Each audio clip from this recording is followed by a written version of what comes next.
Big boss పోయి ఎన్ని రోజులు 100 days అది 105 days లో నేను 21 days ఉన్నాను. 105 days కూడా మీ ఆయన్ని విడిచి ఉండలేను అంటే అసలుకి ఉండలేను.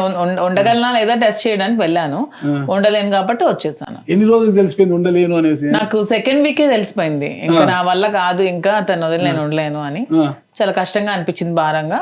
సో ఎప్పుడు టైం దొరుకుతుందా నామినేషన్ చెప్పి నాకు డైరెక్ట్ గా నేనే నామినేట్ చేయించుకున్నాను, తనుజాతో నామినేట్ చేయించుకున్నాను. ఓట్స్ కూడా వేయడానికి కెమెరామోస్ అపీల్ చేసుకున్నాను.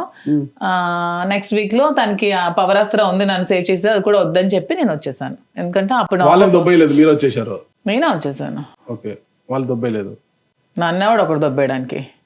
బిగ్ బాస్ అనుకుంటే ఎవరైనా దొబ్బేస్తారు. అంత సినిమా లేదు. మాధురి దగ్గర దువార్సిన దగ్గర పప్పులే ఉడకు, నేను రావాలనుకున్నాను కాబట్టి వచ్చేసాను అంతే. అంటే కరెక్ట్. బయట అయితే మీ దగ్గర పప్పులు ఉడకవు, ఇప్పుడు మావి ఉడకడం లేదు, ఇక్కడ ఉడకనీరు కూడా మీరు వామో మీరు ఎక్కడ ఉడకవు ఎవరి పప్పులు. ఎప్పుడు శ్రీను గారి దగ్గర ఉడుకుతాయి, మీ దగ్గర ఉడకవు. ఇద్దరి దగ్గర మళ్ళీ ఇద్దరిని కలపద్దండి. ఆయన దగ్గర ఉడుకుతాయి, ఎంత పప్పు అయినా ఆయన దగ్గర ఉడుకుతుంది, మీ దగ్గర ఉడికించడమే కష్టమైపోయింది అసలుకి.